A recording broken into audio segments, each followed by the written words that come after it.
You're listening to AI PRISM from Seoul Economic Daily. Are we looking at a signal to increase or reduce Korea exposure right now? And what exactly does this macro backdrop mean for currency hedged versus unhedged positioning? It's Thursday, June 11. Here's why global investors are paying attention to Korea today. Right. Four simultaneous macro pressure points impact Korean markets right now. Exactly. We need to connect 4 data points using the latest Seoul Economic Daily reporting.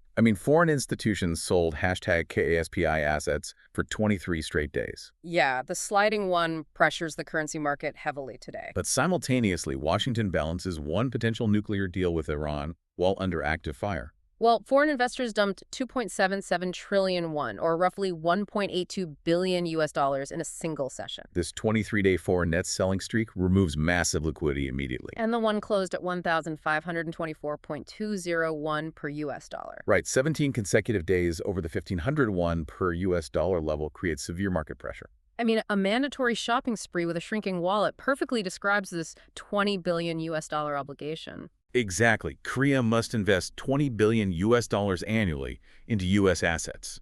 Buying U.S. assets at 1,524 won per U.S. dollar drains local liquidity immediately. So a senior Korean finance official takes an emergency trip to Washington on June 12. This pending U.S. trip pauses the $200 billion strategic framework temporarily. Because this pending framework adjustment prevents the one from spiraling further. This fleeing emerging market capital rotates into U.S. equities this month. The Magnificent Seven shed $1.27 trillion, or roughly 1,900 trillion won, since May 20. Wall Street introduced one new acronym called MANGOs to track this money rotation. Yeah, Broadcom, AMD, Netflix, Google, and others capture one massive liquidity wave right now. But the SpaceX IPO pulls unprecedented liquidity from global markets today. Wait, investors generated $250 billion in demand for the SpaceX IPO. Yes, that demand exceeds their $75 billion target by 3 times. This massive IPO pulls all spare liquidity out of the room immediately. Meanwhile, the U.S. May CPI is forecasted a 3-year high of 4.2%.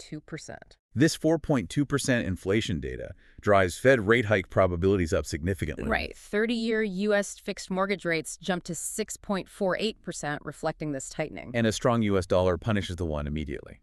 Iran struck 21 U.S. targets recently in the Middle East. But simultaneously, the U.S. and Iran are nearing a 15-year uranium enrichment freeze. This managed escalation keeps global oil risk highly elevated right now. These high oil prices damage Korea's current account immediately. So is this a signal to increase or reduce Korea exposure? Until this currency overhang clears, Korean equities cannot benefit from the global tech rotation, meaning you should watch the June 12 Korea-U.S. FX talks and the U.S. CPI print as your primary near-term catalysts. This dynamic completely explains why foreign institutions are dumping a #KOSPI assets while Washington balances an Iranian nuclear deal. Exactly. These two near-term catalysts determine the next market move. And I want to leave you with one final provocative thought about BYD today. Right, their one new battery technology changes everything. Yeah, BYD saw overseas sales surge 80% as their new 9-minute charge battery reached massive scale. If the one stays weak and U.S. tech hogs global liquidity, will Chinese manufacturing dominance quietly price out Korean competitors while Western investors are distracted looking at space? That's today's AI PRISM, Global Investors. This episode was produced with AI assistance based on Seoul Economic Daily recording and reviewed by a human editor. AI PRISM is a One iFryer award-winning series. We'll be back tomorrow. You've been listening to AI PRISM from Seoul Economic Daily.